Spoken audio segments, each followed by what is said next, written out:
to legume or not to legume? That is the question. Well, let's refine it a little bit and bring it down to a more modern debate, to soy or not to soy. That is the question. Now, the only way I can deal with this is by actually referring to the literature and to my own research that I did when I was at the university. Now, recently I attended a soy symposium in my own country because nutrition is a very important factor in the world today, and with the financial implications of traditional diets in the Western world versus more simple diets in the traditional African setting, this became very important. And are they going to introduce soy products on a large scale, yes or no? What about all the GMO issues in the world? And all of these things that come together with the package deal. And then there's the problem in the world today where the debate as to which protein is the best protein is still raging. Some claim to this very day that animal protein is superior to plant protein. And so I will just recap in a different setting what has been said about these issues and, well, what I have found in my own research and that of my students. So I'm going to look at traditional African diets versus westernized diets, because traditional African diets are rich in legumes, grains, particularly maize, legume combinations, and lots of greenery and fruit. That is basically the diet. And of course, if you want to look at it from a biblical perspective, that seems to be the diet that originally was, well, the diet of Eden. I give you every tree with fruit on it and every seed-bearing plant. So that would include the seeds, the grains, the nuts, the legumes, and all of those as part of a diet that should be the best for humankind. Now, some people say that, well, plant foods won't supply sufficient protein. Is that really so, or is it not so? This is a typical African market, and that's what they sell, huge bags of legumes, any kind of legume you can imagine, and grains and lentils and kidney beans and pinto beans and all of these issues. And recently, of course, soy to a large extent. Now, it's interesting that GMO is not a problem in China, because China forbids all GMO. There is no GMO in China. It doesn't exist. So the GMO that has been introduced into the Western world is mainly for cattle feed, and the GMO that is, well, exists is to give the plant an advantage in terms of herbicides, so they can spray crops without the plants being affected. And so it is what we call an add-on gene that prevents it from being destroyed when you spray substances like Roundup, for example, that kill weeds, and traditionally would also kill the bean, any broadleaf plant. And so if it has this gene, then, well, it's not affected. It doesn't really affect the nutritional side of the issue. It doesn't really affect the ratio of the protein to the carbohydrate to the fat, but it does add this so-called benefit. Now, my own personal view is that whatever was there in nature is perfect, and the less we mess with it, the better.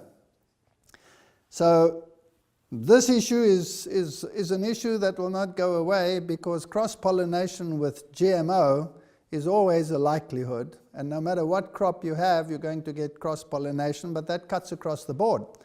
It's not just a legume issue or a soy issue, it's a grain issue as well, because this is being used all over the world, and we cannot guarantee that anything in this day and age is totally GMO-free. So under the circumstances, all you can do is the best you can and leave the consequences where they may be.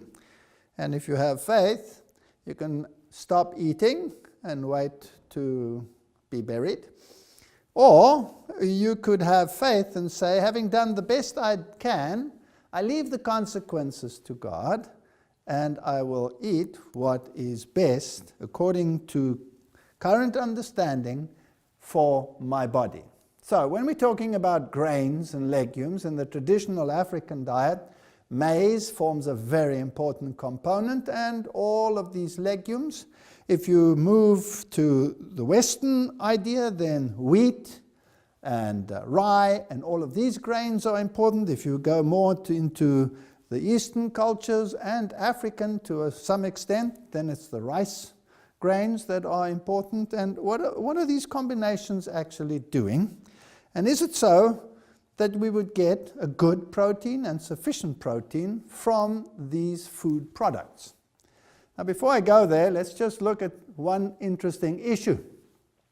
And that is the condition of chronic diseases versus infectious diseases in various populations around the world. Now, if you look at the number of people with chronic conditions, then we can see that since 1995 they have been rapidly increasing. So chronic conditions such as heart disease, cancer, all of these issues are not going away. So the current knowledge of the Western world doesn't seem to be helping as far as these diseases are concerned. And a more informative graph would be the growing global chronic disease epidemic by Cohn. And we see that Europe and Central Asia, now those are first world situations, they suffer from the most chronic diseases: diabetes, heart disease, cancer, all of these modern phenomena. Whereas infectious diseases are pretty much under control because of medical facilities that are available, antibiotics that are available, all of those things which are readily available in westernized countries. When you go to the East Asia and the Pacific, the picture stays much the same, slight increase in sort of infectious diseases.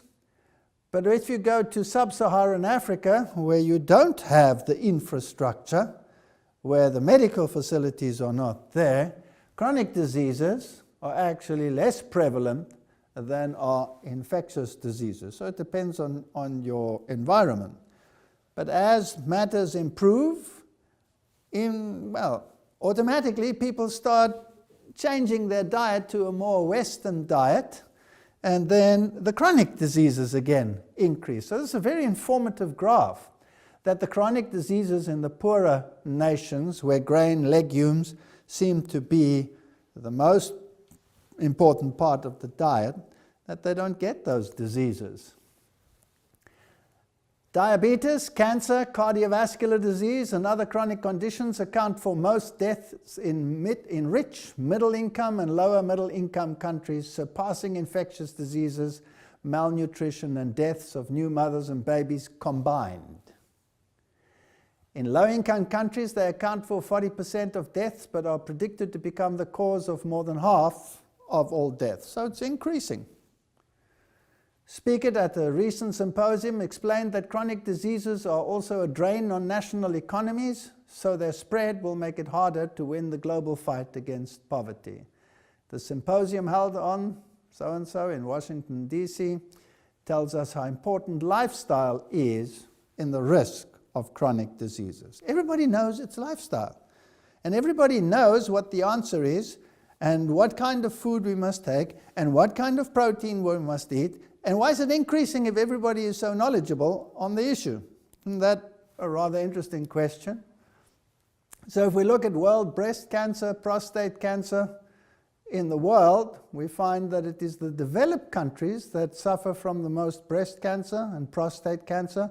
And as we go to the poorer sub-economic countries, well, then there's a massive decline in these diseases. So what's on your plate definitely makes a difference.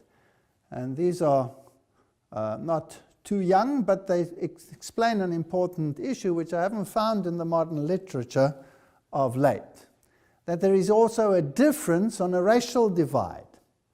That seems to be unpopular to do that kind of research today. But for example, lung and bronchial diseases in white males versus the same in black males, there's a considerable difference. It's far more prevalent amongst black people. Now, some might say that has to do with socio-economic circumstances, but it is also the case if you're looking at people in the same sort of bracket. So it has more than just that. Prostate gland problems and cancer is far less prevalent in whites than in black people, and as well as all of the other chronic diseases. They seem to be more prevalent in black people than others. Now, is this a genetic thing? The answer is no, it's probably not genetic, but it's probably epigenetic. That means that which you are accustomed to will put an imprint on your genetic system to enable you to cope with whatever your diet is, and any switch from that will become more prominent in the generations that adopt the different diets, and that can take a number of generations. Now, even if we go back just 100 years, the chronic disease situation in developed countries was far lower than it is today. So this is just talking about a few generations.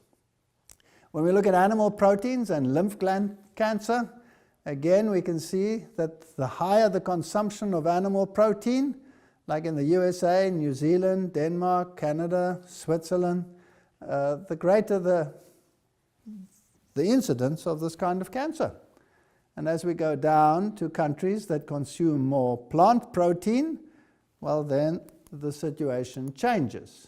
When it comes to breast cancer, we have exactly the same thing. Thailand, Japan, that have traditionally not have high animal protein consumption because soy protein, tofu, all of these issues are important in their diet. They are less likely to receive those diseases. When we come to milk and breast cancer, it's fascinating that the dairy countries are at the top of the hit parade, and the non-dairy countries, such as the African black people, Japan, Thailand, they have lower incidence. So, what about soy? Is soy something that one should propagate or should not propagate? If you read the media, you would certainly want to stay away from soy, because soy has not only all the GMO problems, totally ignoring the fact that the GMO problem is not just a soy problem, but a universal problem stretching across major food sources. So that is certainly not an issue. Corn is genetically modified, rice is genetically modified, various legumes are genetically modified. So there are so many products that are genetically modified, and to guarantee that something is GMO-free is absolutely impossible. Absolutely impossible. Now, we've done many tests in our country because we're trying to introduce there non-GMO edamame, which is the green soybean. And even when you do that, because there's so much animal feed that is being produced, there is some cross-pollination, so you can never ever be free in the world that we are living in. You just have to do the best you can and see where you go. So these are frozen, soaked ones. Are they any different to those that are not soaked? Answer is, even if you freeze them, you can still grow them. Because in nature, legumes also are in the ground, and it freezes over, and it keeps them dormant, and nothing happens to them because of the content of the fat content, etc. And when the freeze stops, well, then they germinate. So there is no loss of nutritional value in the legume. Now, this is the edamame bean. It's a rich source of carbohydrate, protein, dietary fiber, omega fatty acids. several vitamins, minerals. About 155 grams of prepared edamame contain approximately 16 grams of carbohydrate, 17 grams of protein, 8 grams of fat, and 8 grams of dietary fiber. Now, some people say, we really have to push up our protein consumption. So we should have high protein foods and avoid foods that are high in carbohydrates because, that leads to obesity and all of these issues. And some of the modern diets are high protein diets. And do they lead to weight loss? Yes, they do. Are they the best diets to have? Absolutely not, because they will lead to other problems. Increased acidosis, increased calcium loss, all kinds of problems. And then also, most importantly, increase inflammation. And inflammation is the one factor that leads to cardiovascular disease, cancer, and all of those issues. So, what kind of protein do we need? And is the Bible wrong when it says that the original diet was rich in fruits and grains and nuts and seeds and legumes, and vegetables were later added when circumstances required it? Is it wrong? Is it wrong to have a combination of a food where you have protein, fats, and carbohydrates in a certain ratio? Well, of course not. We need all three. And not only that, if you take natural foods, they're rich in fiber as well, which means that you will not have glucose surges because the fiber, the soluble fiber, holds on to glucose in the intestine, doesn't give you a glucose surge. The non-soluble fiber makes sure for motility through the intestine, so you don't have those chronic gut diseases that we have in the world today. And that, of course, brings other questions as well, and things that get bad press in terms of protein in the plant kingdom, like the protein in grain products, particularly wheat, is what? Gluten. And gluten has such bad press these days that every single thing, they will tell you that golf balls are gluten-free these days. I'm joking, of course, but it says it on every single label. Something that shouldn't even come close to gluten is suddenly gluten-free. And it seems as that is a great virtue because of all the intestinal problems associated with gluten. It's interesting that these stomach ailments and contractions and problems that you experience when you have these products often go away if you throw out the animal products. And that's an interesting factor in itself. And I always think of my own experience. When I was a huge carnivore, I could not consume apples and many other fruits. They would give me heartburn until I thought I was going to go through the roof. So I never ate them. They were bad for me. They were bad for my health. Until I discovered, of course, that the meat that I was eating stayed in my stomach for 6 to 7 hours and caused tremendous acid production. And if I put a fruit in that together with the meat, well, the fruit would want to pass through my stomach rather quickly, but it couldn't because of the meat, and so it fermented and gave me heartburn. So I threw out the baby with the bath water and threw the apple out instead of the meat.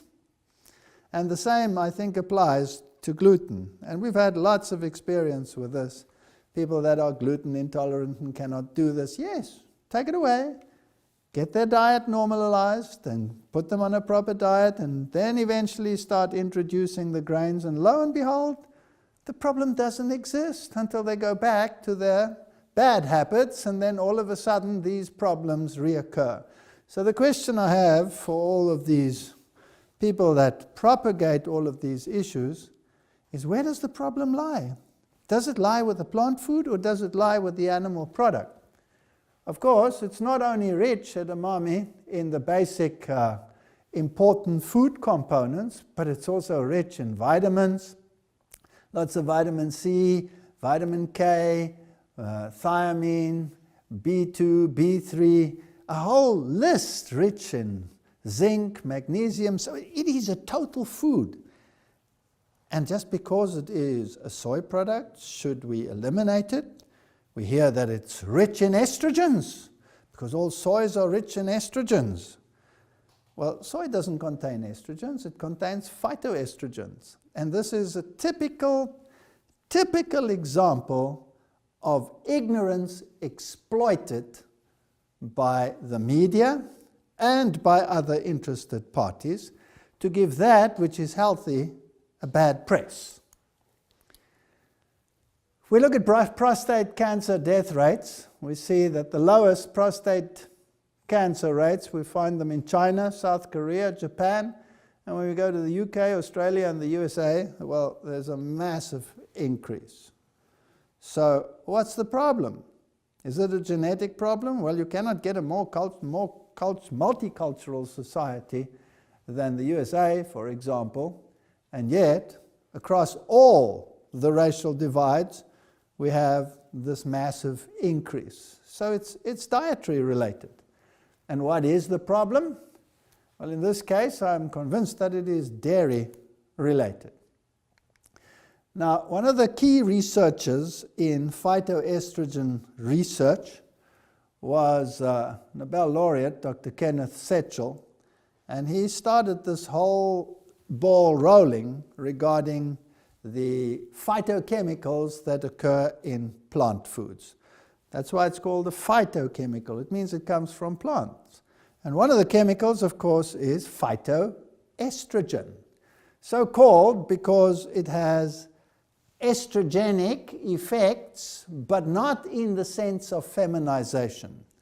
We read in the press, because they pick up on this word estrogen, that you will develop estrogen-related symptoms, such as breast development in boys. I have not read anywhere or seen anywhere in the environment or, well, in the world, that the Chinese, for example, that the boys all have to wear bras. I've never seen that in my life before. And neither does it cause feminization, because it is the most populous nation in the world, in spite of their control of births, which now have been lifted. So what is the real issue? And what is really happening here? So let's look at his research, because he's called basically the father of this type of research.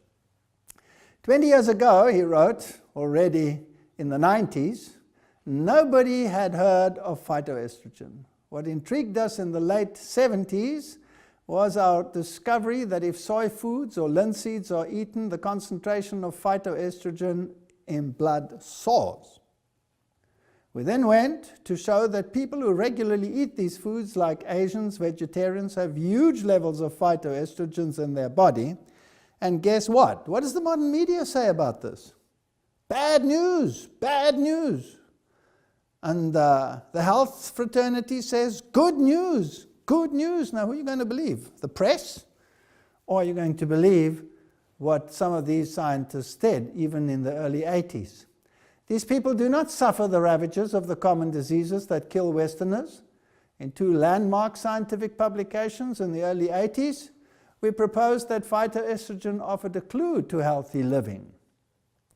And the benefits were with regard to breast cancer, prostate cancer, heart disease, osteoporosis, menopausal symptoms, brain diseases with aging, alcoholism, inflammatory diseases such as rheumatoid arthritis. All of these are protected again. And the question, of course, immediately had to be answered, what is a phytoestrogen?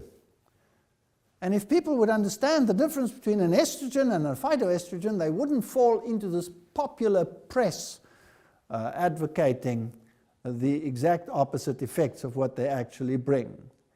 Phytoestrogens are natural plant molecules similar in shape and size to the human body's estrogen. This is what they wrote early on in this research already. But not identical, and here's the key. This slight difference means they don't have all the same effects as estrogen, luckily, since some of the effects of estrogen can be nasty. Phytoestrogen inhibit the action of enzymes that cause tumor cells to multiply. Genistein, the most common one of these phytoestrogens, are found in soy, potently inhibits enzymes called protein tyrosine kinases that regulate the way many growth factors work in cells. The same enzymes are involved in inflammation, and today, as research has increased in this area, we know that inflammation is probably the root cause of all chronic diseases. That's where it starts. And most people in Western societies suffer from chronic inflammation, which can lead to cancer and all the other debilitating diseases. So inflammation plays a central role in many other conditions: heart disease, rheumatoid arthritis, psoriasis, inflammatory bowel disease. You know, people were so puzzled with this kind of research because you would jump on the one bandwagon only to find off that you fall off the other bandwagon. For example, estrogen research and phytoestrogen research. Where do they lead us? Is it the same? Cholesterol. Cholesterol is bad for you. Yet everybody needs cholesterol. If you don't have cholesterol, you die. Every single cell has to have cholesterol built into its cell membrane or you die.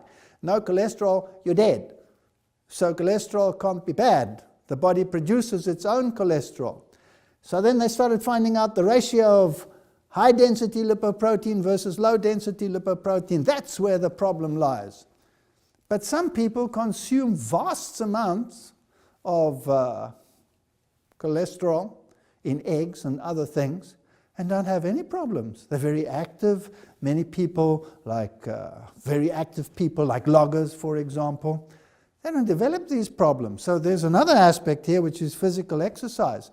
Some people eat the worst diets and don't have cholesterol problems, and some people eat healthy diets and have cholesterol problems. So what is it? Is it really such a simple issue, or is it more complicated than that? Psoriasis, inflammatory bowel disease, that must be the protein that we find in wheat that's causing the problem. Then my question is, why is it so prevalent in the world, even in areas where they don't eat wheat, when they change to Western-style lifestyles? Several studies have now found that phytoestrogen are anti-inflammatory and may therefore have a positive effect on such conditions. And this is what they came up with. They will protect you against all these diseases, the consequences of alcoholism, your IQ thinking patterns, brain health, also menopausal symptoms. They'll increase your blood vascular system, change the blood parameters, inflammation, diabetes, all the cancers that are prevalent in the world. It's a protective factor. So what's the story now? Do we avoid it? Do we take it? What about plant proteins and animal proteins? Well, if you want to go to the high protein categories, well, then you have to switch to animal protein. So some people say, if you have these diseases, if you have this problem or that problem, well, then you must increase your protein intake, and the only way you can do that is by moving to some animal protein, preferably something like eggs. Now, eggs contain high concentrations of protein, and high concentrations of protein are designed for growth, rapid growth. Now, a creature that is confined within an egg shell has to produce out of the protein that is in the egg all the growth of the chick or the bird or the whatever that comes out of that egg. And protein, of course, when you metabolize it, produces toxins like nitrogen toxins, which have to be detoxified. So you can do that with uric acid, and then you don't have to have liquids associated with it. And then you can have rapid growth and the whole development of whatever has to develop in that egg. But once you have started, once you are fully grown, do you need that high protein, yes or no? No, because you're no longer growing. And how much protein do you need? And which one is better? So the myth is that animal protein will give you a better protein than plant protein. Now, how did this myth begin? In 1914, Osborn and Mendel found that rats grew better on animal protein. The word better is a misnomer. There's no such thing as better. They grew faster. Let's just call it by its name. In 1945, 10 amino acids found to be necessary for a rat's diet were discovered, and animal protein was found to guarantee normal growth in a rat. That was the message that went out to the world. If you want to grow properly, eat animal protein. Rats grow faster on animal protein. Animal proteins were then called the class A protein, and vegetable protein was called a class B protein. And that myth remains with us to this very day. Now, when we look at protein comparisons of milk in different species, then we'll find some very interesting facts. The mean value of protein contents per milligram per liter in human milk is 1.2 milligrams per liter. And the time required to double your birth weight is 120 days. If you go to the horse, you can see that the protein in the horse's milk is exactly double of that of the human. And fascinatingly, the growth rate is exactly double. When you come to the cow, then you'll see there's an increase in the protein content, and the cow grows faster than the horse. Down to the goat, even more. Down to the cat, even more. Down to the rat, very high, 11.8, and it only takes 4.5 days to double the birth weight. Now, obviously, if protein is the way to go, then the best milk should be rat milk. Everybody should be using it, and prolifically. Now, why has the human being got the lowest protein content? Because what is important in human development is the development of the nervous system. When a little baby is born, does it get up and run next to the mother? No, it has to be taken care of. It cannot even move properly because the nerve connections aren't even there yet, and there are sutures so that the brain can still develop and grow. And if those should be closed for some reason or another, well, then you would have a problem. Then you would have serious brain injury. So everything is geared towards cognitive development, and growth is secondary. It can grow slowly. So food is geared for brain development, but has sufficient protein for growth. But everybody wants huge babies that are oversized and heavy and cognitively challenged. Let's go on. If you look at the type of diet, non-vegetarian diet, percent variance from Rose's standard. Rose's standard is a standard which determines the quality of a protein in terms of dietary necessity. Then non-vegetarian diets vary by 48%, but pure vegetarian diets only by 28%. So it's really not true that plant proteins are going to be inferior. And non-vegetarian variance is actually only 22%, and pure vegetarian only 13% variance. UK shoppers, this was a recent scare in 2015, UK shoppers give pork the chop after proceeds meats are linked to cancer. And everybody says, "Ooh, we have to watch it, we have to get away from these processed animal foods," and everybody stopped eating it. And then a week or 2 or 3 later, what happened? Everybody went back to their original diet. And The Guardian wrote an article and said, "Food industry greets cancer links with a shrug. It's been here before, who cares, you know. Supermarkets, food suppliers already under fierce pressure over the amount of sugar in the nation's food could have done without more revelations about the health consequences of the food we eat, but after a lengthy investigation by its International Agency for Research on Cancer, the World Health Organization has concluded that bacon, ham, and sausages are carcinogenic. Ho hum, ho hum. You don't change diets of people very readily, especially if they have perverted palates. It's very hard to move to something less spicy in society. It takes effort and it takes work. Complete and incomplete protein. So people think, okay, so if animal protein is so much better, why is it so much better? And they say, well, it's a complete protein. What does that mean? It contains all the essential amino acids.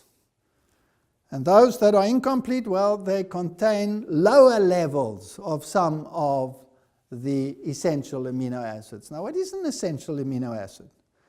All amino acids are essential. If you miss an amino acid, you're not going to do too well. You're going to be a very dead person. So you need all amino acids. All of them are essential. But some of them I have to get in my diet, and those we call essential, because it's essential that I get them in my diet because I can't manufacture them. Others I can manufacture myself, and therefore it's not essential that I get them in the diet, because if I don't get them in the diet, I make them myself. I have the chemical pathways to make them. So this is the issue. A complete protein, therefore, contains in the diet already all essential amino acids. An animal protein contains all of them in relatively high concentrations, whereas plant proteins don't. But combinations of plants do. So a grain will have some of them, and a legume or any of the other plant categories will have the other. So any combination of grains and seeds or legumes will give you complete protein. Now, again, you can see how the press can use this. Plant proteins aren't complete proteins. So we need to have animal protein somewhere in the diet. And if you are sick, then maybe you should have eggs or this or that or the other. But with the modern knowledge, we know that that's not necessary. You must just make sure that you have the right combinations. If you're going to have a diet of white bread every single day with a high carbohydrate on top, like a fake jam, like the world eats, well, then you're going to have a problem. You're going to have a serious problem. But if you have a simple thing like a peanut butter sandwich, you're not going to have a problem, because it's a grain-legume combination. So it's just a question of education. Now, where in the world did you ever hear that people in nature would only have one kind of food? Don't people eat fruits, grains, legumes, vegetables, all kinds of foods? So the probability of developing a protein deficiency is extremely unlikely. If you take Western women that have huge intakes of animal protein and high intakes of calcium, up to 1,400 milligrams per day in the USA, for example, why do they have osteoporosis? Why do they have all of those diseases? And Gambian women in Africa that take only 350 grams of protein, which is massively lower, don't have any osteoporosis. Why is that? Do people think about that? Well, plant proteins contain more branched-chain amino acids than do animal proteins, and they are easier to digest than animal proteins. Animal proteins are very tight, wound-up proteins, often in a helical form, and plant proteins are globular, and the enzymes needed to digest them are much more available to them or work better. Animal proteins are rich in sulfur-containing amino acids like cysteine and methionine, and they have greater proportions of aromatic amino acids that have ring structures on them like phenylalanine and tyrosine. And excesses of these two amino acids have been associated with degenerative diseases.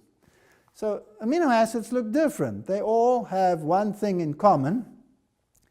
There's a COOH group there, carboxyl group, then the first carbon, the alpha carbon, and then there is a nitrogen associated with it, an NH2 group, and that makes it an amino acid, because this is an acid and that's the amino group. And then they all differ, like cysteine here has a sulfur attached to it, methionine has a sulfur in the molecule, and some of the others here, for example, tyrosine has a ring structure, and so they all differ. And here you have arginine, which is a very interesting one because it has all of these amino groups over there. There's one, so nitrogen is very prevalent, there's one, and so they all differ in shape and size. Now if you get your diet largely from protein, like these people that say, we have to have a high protein diet so we can lose weight. That's the best diet to have. Well, you don't store any protein in your body. You have to utilize the proteins that you eat on a regular basis. Your amino acid pool from one meal will stay in your system for about 17 hours, and then it's gone. But you are fueled by carbohydrate. Your brain functions only on carbohydrate as its dietary source. So if I'm eating protein, then where do I get my carbohydrate from so that I can have half a brain? Where do I get it from? I have to get it from the protein. But protein and carbohydrate is very different. Carbohydrate doesn't contain any sulfur. Carbohydrate doesn't contain any amino groups. Carbohydrate doesn't contain any of these phenolic groups. So I have to take the protein I'm eating and chemically convert it. So I must split out the sulfur, I must split out the amino group, and I must split off the phenolic group. Now what are they going to do in my blood? They're going to wreak havoc. The sulfur is going to be sulfate. It's going to increase my acidosis. The phenolic groups are going to be carcinogenic, floating around in my blood. And I have to get rid of these things. How do I get rid of them? Well, I have to get rid of them in the urine. And I have to get rid of them fast, or they're going to be a problem. So these are the issues, and I have to detoxify the ammonia because otherwise I'm going to be seriously compromised. So I have to change it to urea, and then I have to get rid of that, and if I don't, I'm going to go and have serious problems. So if I have kidney failure, how long can I go without dialysis? Not very long. It'll kill me, these products. So a high protein diet is automatically associated with high toxic levels in your blood. Whereas a high carbohydrate diet, if I burn up the carbohydrate, the end product is carbon dioxide and water. The water is useful to me, the carbon dioxide, I go, and it's gone. And the plants say, thank you very much, and absorb it. Something else. Plant proteins produce high levels of the amino acid arginine, which had all those amino groups on it, and glycine in the blood, higher than animal protein. And this is associated with protection against the clogging of arteries and arteriosclerosis. They knew that a long time ago. Why? Because the plant protein, high in arginine, kickstarts the process of taking the ammonia that comes from protein metabolism and detoxifying it straight into urea. So it's always good to remember to drink lots of water in the day to flush the urea out of the system. If you have low arginine, then the equation sits more to the other side and the ammonia stays longer, fractionally longer in the blood before it is detoxified, because it has to go into the urea cycle, and the urea cycle starts with arginine. So if you have high arginine to begin with, you have high detoxification to begin with. So what kind of protein do you want? You want one with high arginine, and you want glycine. And the ratio of lysine to arginine could be important in determining the ability of a protein to induce arteriosclerosis. This was my big problem when I started my own research on this issue, because the funding agencies wouldn't believe this and say, excuse me, what's the difference between a protein and a protein? An animal protein contains amino acids. A plant protein contains amino acids. What do you mean plant proteins will protect you against disease? That's nonsense.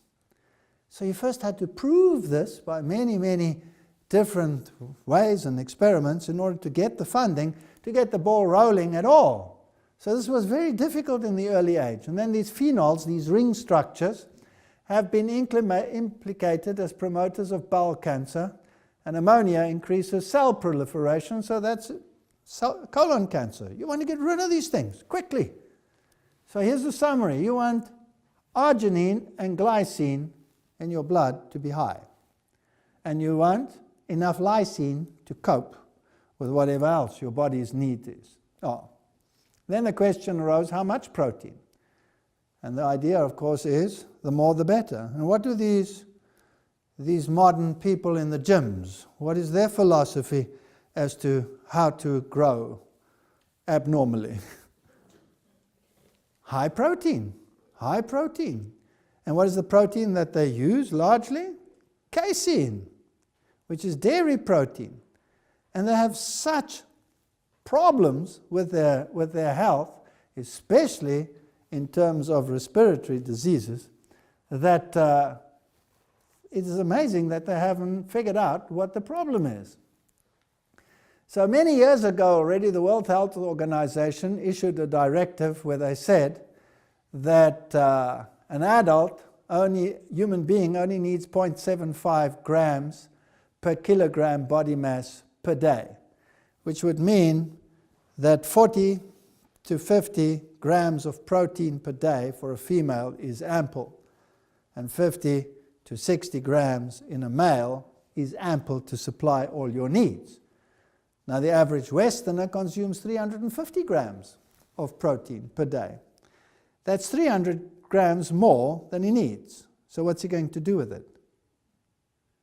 He can't store it, so he's going to convert it. What's he going to convert it to? He's going to convert it to carbohydrate with all those toxins associated, and he's going to have to get rid of those toxins. So about 50,000 Americans die each year of problems related to osteoporosis. Dietary protein increases the production of acid in the blood, and we've already discussed this one. Even if you take large amounts of calcium like the Westerners, you still have bone loss. There must be something wrong. Under controlled conditions, the level of dietary protein has profound and sustained effects on urinary calcium.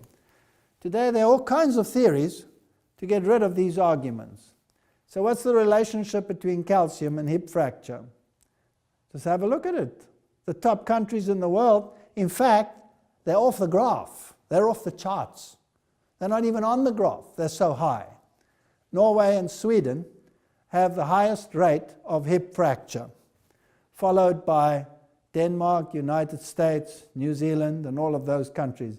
So what is the message to the Norwegians? I mean, I was in Norway many times lecturing, and the first thing they tell me, whatever you do, just don't tell the people to stop dairy intake. I said, why?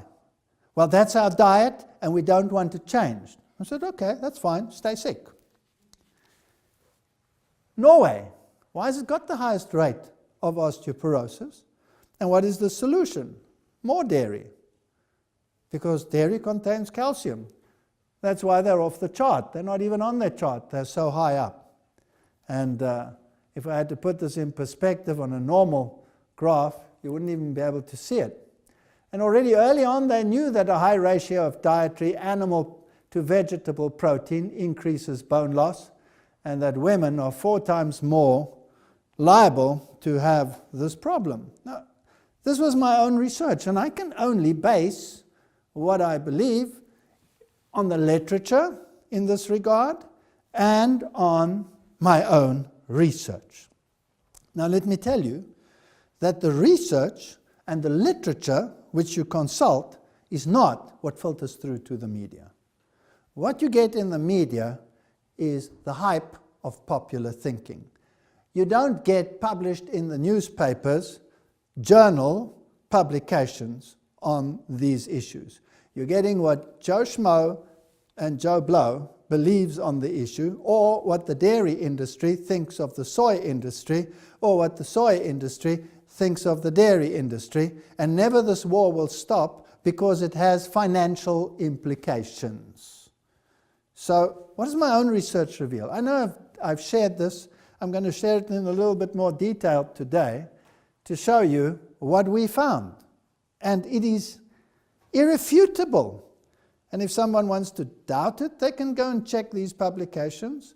The publications are in the Journal of Medical Primatology, which is one of the top journals in regard to this type of research. So we worked with vervet monkeys because they apparently closely are very similar to humans in terms of their metabolism. Now let me just show you something about osteoporosis. If you look at a vertebrae under the microscope, the electron microscope, scanning electron microscope, you'll see that a normal vertebrae looks like this. And after maceration, maceration is when you put it into a solvent that dissolves all the organic tissue. In other words, all the cellular tissue is gone, so all you're left with is the lattice work, the microarchitecture of the calcium bone structure. So there's no live cell in that.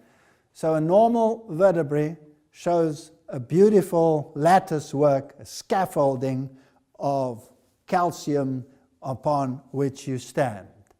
Now if you have an osteoporotic vertebrae and you look at it, it looks like this, and when you macerate it, it looks like that.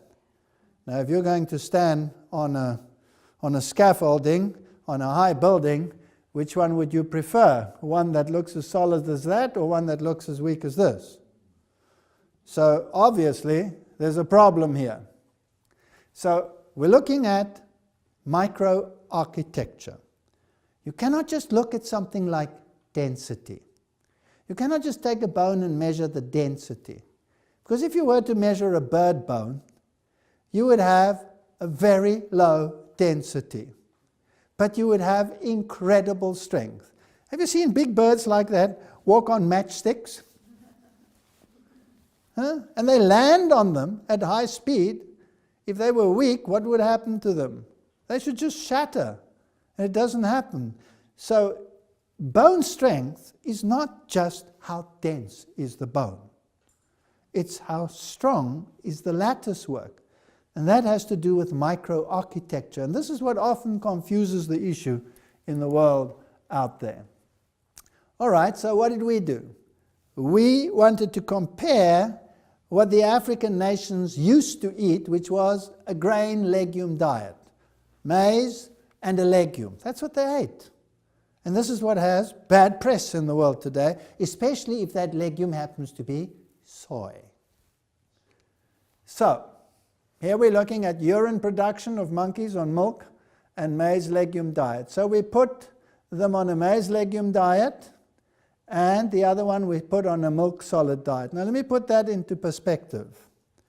What these monkeys received every single day, both groups, was a certain quantity of fruit, which is their natural diet. So they had access to the same amount of fruit, cut up for them, precisely weighed the quantities for the different groups. So they had fruits. And then they received a bowl with grains in it, which is their protein component, because they would eat things of similar nature in nature. And they would receive this little ball, and then we would make sure that the protein content was exactly monitored. We worked at a ratio of 18% protein. And the protein that we added to what was already there was legume protein, until we brought the total in this little ball of grain, which was identical for both groups, up to 18%. And in the other group, we took exactly the same food, and instead of adding the legume to increase the protein, we added milk solids, in other words, casein, as the source of protein. That was the only difference. They all had their fruit. They all had their access to everything that they enjoy. They weren't just put on a strict this protein or that protein diet. And what was the result? Well, urine production increased. And more so if they had the animal protein in their little ball of grain protein combination than when they had the legume. Now, that's not so insignificant by itself. Stool production, you have the same thing. There was a higher stool production, so they lost more fecal matter. All right, there could be other factors as well. But let's have a look at what actually happens per milliliter of urine, for example. If they were on maize legume, then consistently they had less calcium in the urine per unit than if they had the animal protein. Okay? So in other words, they lost more calcium in the urine, but we also saw that they urinated more. So that means they lost even more. So if you take them all both together, then it was a significant loss. Now the dogma at the time was that as you increase protein consumption, you would have greater calcium loss, and that would put you into negative calcium balance, and that should produce bone mass changes. Now the first research we ever did on this was with our sheep program, where the sheep that are fed in stalls like this develop skew leg syndrome. That was the very first research program we ever did in my research laboratory on animal protein versus plant protein. And I proposed the hypothesis that the sheep were developing skew leg syndrome, in other words, weakened legs, because they were getting animal protein in their diet, which is standard practice in the world out there. In this case, they were feeding them fish meal. And so I said, if you fed them in the equivalent of plant protein, they wouldn't develop it. Of course, nobody believed it, so the only way to prove it is do the research, which we did. So we put them into 5 categories, and the first group received the basic protein of 12% protein, all of plant origin, and that was basically alfalfa. And that is lucerne. Okay, that contains about 12% protein, so that's what these sheep got. And the second group, we added 3% fish meal protein to it. And the next group we added 5%, and the next group we added 8%. So 12% was always from the original lucerne, alfalfa. And we only went to 20%, although the industry pushes it to 35%. So this wasn't being mean. And then, to have a double control, we took plant protein in the form of the bad press gluten and added it to this basic diet of lucerne to bring it up to 20%. So those were the categories. And then we found that as we increased the animal protein, so the legs got skewer. There's one with straight legs.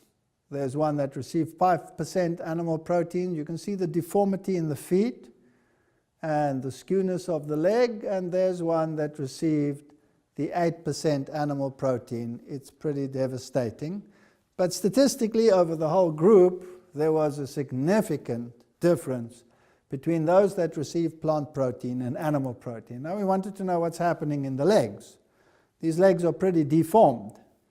Now again, just for interest's sake, this happens in stall-fed sheep.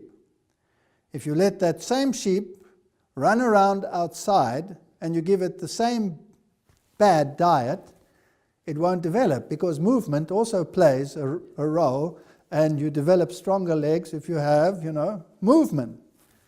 So there are many issues involved, and doing sport and being physically active is certainly a tremendous protective, environment. But this tells you what happens at the cellular level when you cut out all of those parameters. And obviously it's not good for you, right?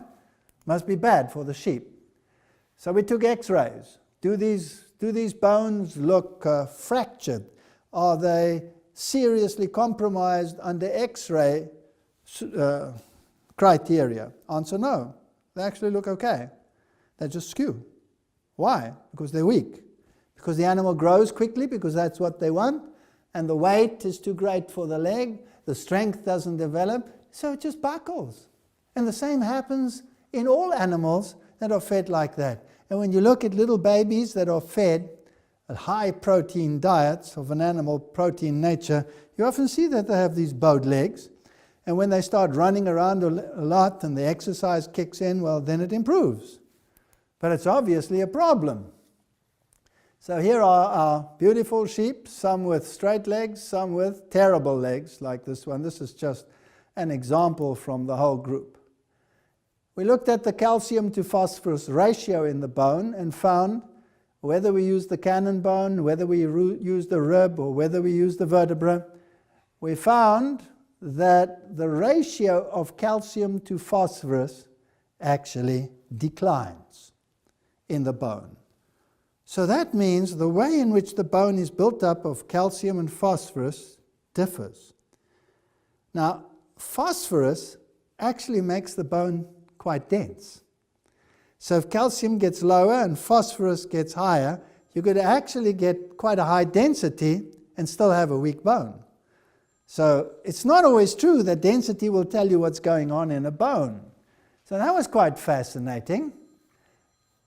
If we looked at calcium loss, total calcium loss in the urine and the stool, milligrams per day, then those that received, this is now the highest group, they received 8% animal protein and the other one 8% plant protein added, bringing the total to 20% in both. You'll see that those that received animal protein had more than double the calcium loss to those that received plant protein. When you looked at deformity, those that received the plant protein had very low deformity. Remember, 50% is zero problem, because you're working from both sides of the normal divide. Your legs could buckle this way or they could buckle this way. So the lowest deformity was in the plant protein and the highest was in the animal protein. And this one was fascinating. This is calcium to phosphorus ratio, and you see that the animal protein actually had less calcium relative to phosphorus than the plant protein. So you cannot argue the fact that the animal protein caused calcium loss. This doesn't mean that the bone will be weak, because if you have enough calcium, there might be enough going in the bone. So there's a lot of factors involved here. This one, of course, totally floored us. Totally unexpected. The bone mineral density of those that received the animal protein was actually higher than those that received the plant protein. That's contrary to everything that the Western world believes. And why? We had to look further. And so we looked at the actual bone formation. And then you look at issues like osteoid volume, osteoid surface. These are microscopic investigations where you, with the microscope, measure certain parameters in the bone. We don't have to go into the details. And then you put it into a statistical package and you work out exactly what the structure of the bone is like. And consistently, this is amazing, the graphs have this kind of structure, this kind of structure. Now, you look at the volume, relative osteoid volume, this one over here was the 12% all plant-based diet. So they got lucerne, alfalfa. Then if you added the 3, the 5, the 8% animal protein, histologically, the bone was being compromised. So it got worse and worse. If you added plant protein in the form of gluten, perfect improvement. That proves beyond a shadow of doubt that the problem lies in the animal protein and not just any other factor. If you looked at the osteoid surface, exactly the same thing. Now, people will say, Well, perhaps over this long period of 6 months that it took place, this experiment, maybe you're just taking a sample here and a sample there and maybe this, you get all kinds of counter arguments. So we decided we're going to look at exactly 10 days growth to minimize all other environmental factors.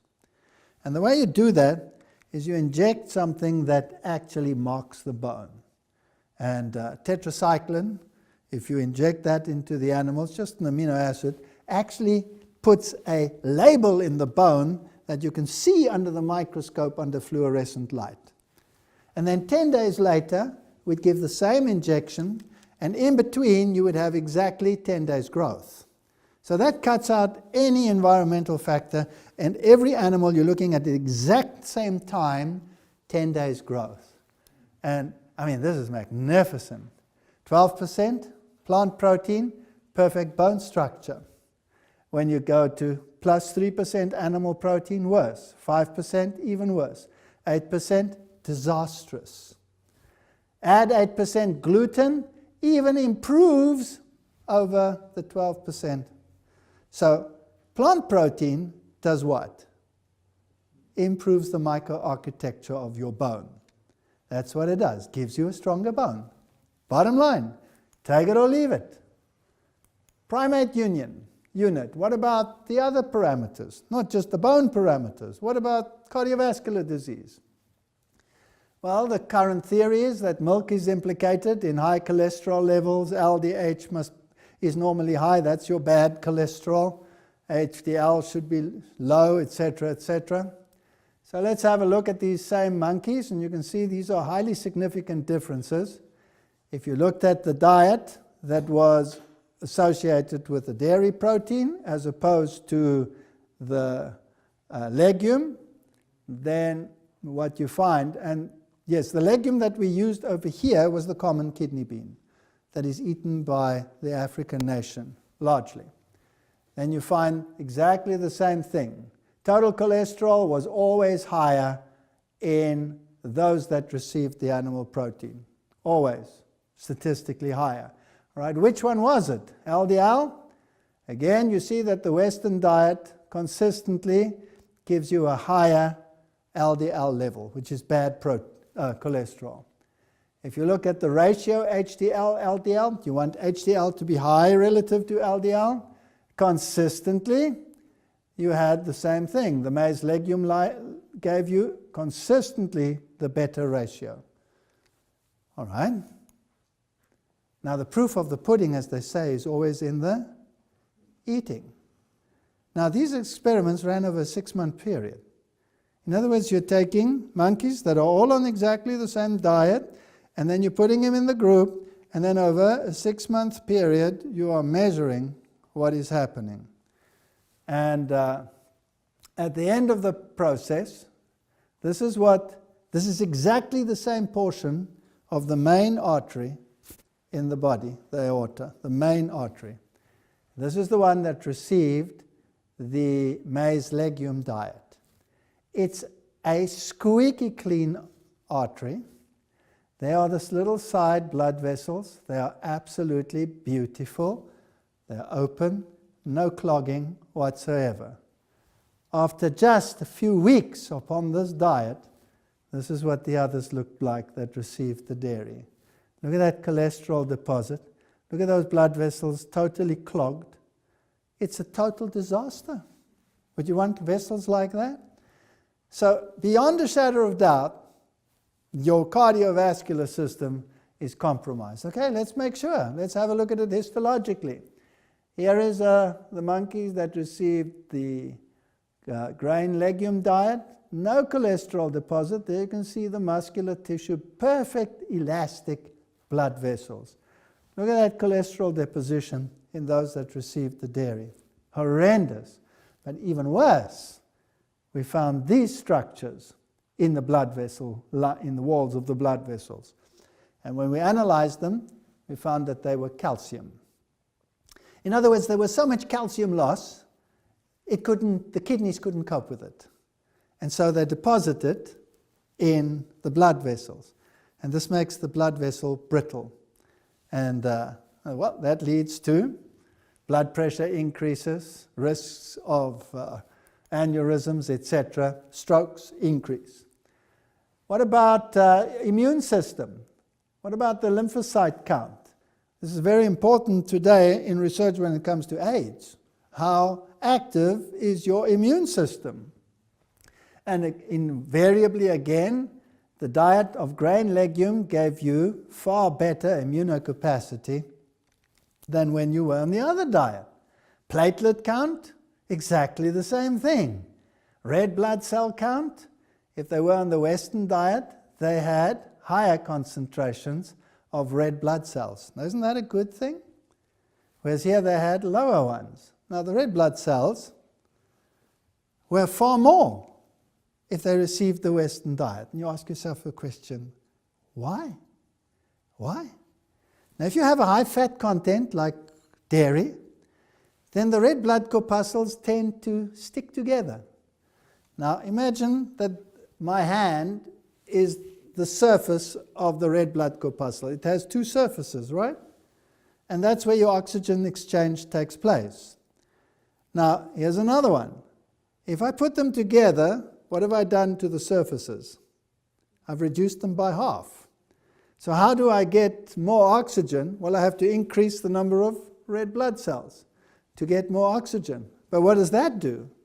It makes it harder for the blood to pump through the capillaries because they are larger than the capillary. The capillary actually has to expand to let it through, so I have to push more solids larger than the capillary through the blood vessel. You're going to have a problem. So is this a good thing or is it a bad thing that there are more red blood corpuscles? If they're nice and separate, as in this case, you're getting all the oxygen you need and you're getting easy flow through your capillaries. So even that is compromised.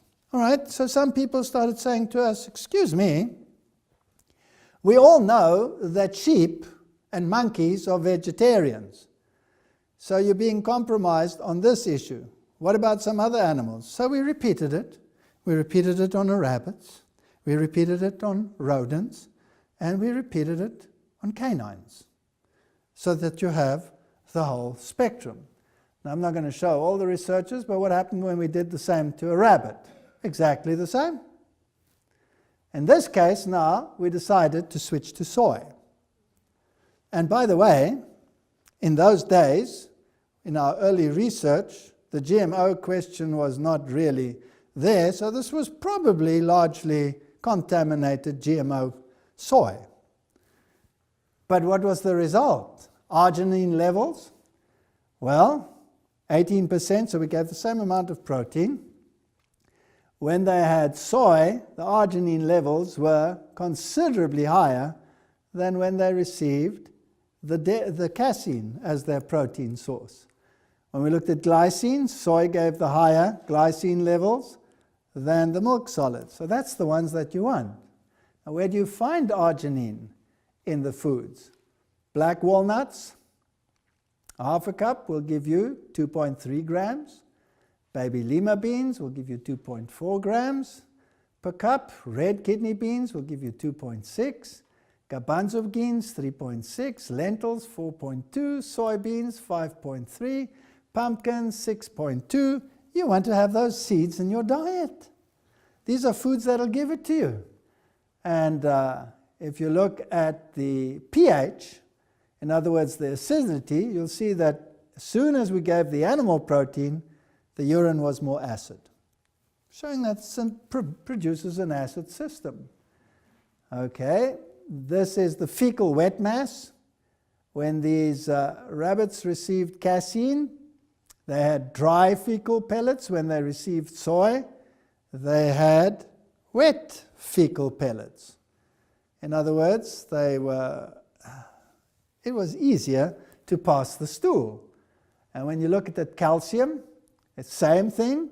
Soy, casein increased the calcium loss, soy reduced it. Urinary calcium, casein increased it, soy reduced it. Highly significant differences. So urine production again, or urea production, casein, much higher than soy. In other words, you had to metabolize more protein and change it to what you needed it. and you were compromised in terms of your health. And the science of the time even said that rabbits fed animal proteins develop arteriosclerosis. And we showed that that was exactly the case. And the science said that animal protein increases cholesterol levels, and therefore that there are long-term health implications. So let's have a look at that. Soy cholesterol levels were considerably lower than when you gave them milk solids. And vegetable protein promotes lower cholesterol in rabbits. That was common knowledge already. But there are so many factors that play a role here that, it's movement, it's exercise, all of these issues.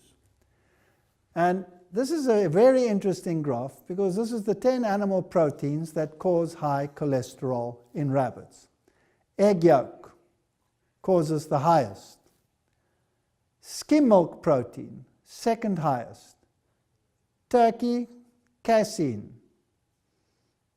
Whole egg protein, fish, beef, chicken, pork, raw egg white, and plant protein. And I always found this rather fascinating because as soon as you have high cholesterol, what does the medical world tell you to take? Switch to skim milk. Now look at that. It's the second highest cholesterol elevating protein that there is. So it's not the cholesterol that is the problem, it's the protein that is the problem. Because the vessels have to protect themselves against the consequences of protein metabolism, and then the result is the problems that you have associated with it. These are the 10 plant proteins that cause low cholesterol. There's the average animal protein. So rapeseed flour, wheat gluten, peanut protein. So just in terms of cholesterol, what's worse? Gluten or animal protein? Animal protein. And then we come to the beans, like the soybeans. I mean, these are really cholesterol lowering. And it is actually found that if people have high cholesterol, taking a teaspoon of beans, even something as simple as baked beans, every day, as though it were medication, you are actually simulating what the medical world will give you as cholesterol-lowering drugs. Just take a legume. We're designed for that kind of thing. And many of the fears will disappear when we cut out this red category. Then none of the green category will be a problem. Milk and infertility. Even in the early 90s, they started saying, maybe Western society has so many fertility problems because of dairy consumption. And of course, the world freaked again and said that is not the case. And being an opportunist and having the program running already, I decided, well, let's check out what the result is on our monkeys. And they happen to be male monkeys, so you want to cut out the difference between male and female. So we had them all male, and what was the result? This is what a good, healthy sperm cell looks like. And we wanted to see whether it is true that, you are compromised when you are on a vegetarian diet in terms of your sexuality. And here we can see that testosterone levels on the traditional diet, this is the baseline, so you can't go with that. In actual fact, on the baseline, you're taking from the research monkeys out of the normal group, and they are in a diet that contains animal protein already. So when you're bringing them in and you're changing the diet, you have a progressive change over time. And this was after 50 days. You can see a complete reversal over here. Traditional diet didn't compromise testosterone level at all. In other words, the males that received grain legume were just as frisky or more so than the others. When it came to progressive motility, this is rather interesting because let me explain this a little one. I haven't done this in detail before. I'll do it in a little bit more detail now. We actually ran this experiment for a month, and then we switched from a high protein to a low protein diet. what we called high protein wasn't really high protein, it was the 18% protein diet. And then we switched it down to a 12% protein diet for the next month to see what would happen. And it's fascinating, the baseline, there wasn't much difference. After 60 days on the grain legume diet, the progressive motility, in other words, the speed at which sperm can swim, was increased if they were on the grain legume diet over the milk diet. So it actually improved on the vegetarian diet. But when we lowered the protein content to 12%, which is enough for the animal's needs, look at that. The difference became highly significant. In other words, it even improved. And the sperm at the lower protein exposure was far more active and vibrant than otherwise. So any high protein will compromise you. If you come closer to what you really need, you will have improved conditions. So that was rather fascinating. So if you have enough protein, but not too high protein, that's probably your best shot. Sperm concentration, you can see that statistically it didn't differ after 60 days when they were on the high protein diet, although the grain legumes seemed to be a little bit higher, but it's not significant. But as soon as we lowered the protein content to what is more appropriate, then the difference was very marked and the concentration increased dramatically. Fascinating compared to the other group. Then also abnormalities, how the sperm develops. Normal sperm, mid-piece defect, tail defect. Now this was all published in the Journal of Medical Primatology, and these graphs are taken directly from there. Sperm head defects, over here, no difference after 60 days. But as soon as you went on the animal protein diet, after 120 days, there was a marked difference. The defects were greater in the animal protein group. When it comes to the mid-piece defects, exactly the same thing. You can see the difference. The animal protein group was compromised. So what kind of diet does my own research tell me is the best kind of diet? Plant protein, no matter which way you look at it. And which combination would give me the best parameters, whether we tested normal legumes or whether we tested soy, the result was the same. Whether we used a monkey, whether we used a sheep, whether we used a canine, whether we used a rat, whether we used a rabbit, it never ever changed. Now this is very surprising. What does the scripture say was the original diet of all animals on the planet? Plants, plant-based diet. And therefore I found it fascinating that whether you are a cat, or whether you are a dog, or whether you are a pig, or whether you are a sheep, or whether you are a whatever, the metabolism is exactly the same. You're better off on the plant protein than on the animal protein. And in Africa, we have all these wonderful carnivores, like the lions and all of these wonderful creatures. And there have been so many occasions where these lions in captivity were, for some reason or other, placed on vegetarian diets. In other words, grain legume diets. So they received maize porridge and legumes and those kinds of things for their diets. And there are famous stories of such lions, pet lions. And the one belonged to a man who lived into his 90s, and he put his lion on a vegetarian diet because he was his pet and he slept next to him, but he couldn't stand the smell which emanated from the skin and occasionally wafted from the rear end as well. And so he put him on a vegetarian diet, and that solved that problem. But he was so surprised that all the skin diseases, the eczema and all of these things also disappeared. And this lion lived twice as long as any of his other pet lions that were not his favorite pet lying on his bed next to him. And then there are the famous stories of the Hollywood lion that was totally vegetarian and was used in all the early Hollywood films.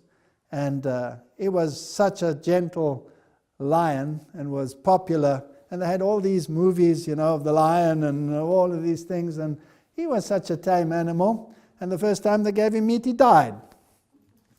So in other words, what I'm saying is if you have a variety in your diet of all the vegetables that you can think of, and all of these wonderful things, which are not only, something for the palate, they're also something for the eye, and you have the various grains and all the great varieties that we have, and you keep mixing them. And I find it interesting that if you have only one grain in your life, then you can be challenged in terms of your protein composition. If you add 2, it's better, and if you have 3 grains, then you have all the amino acids that you need. The combination of 3 grains will give you them all. Any one grain, together with any one legume, will give you perfect protein. So it's not true that plant protein is inferior. It is incredibly superior.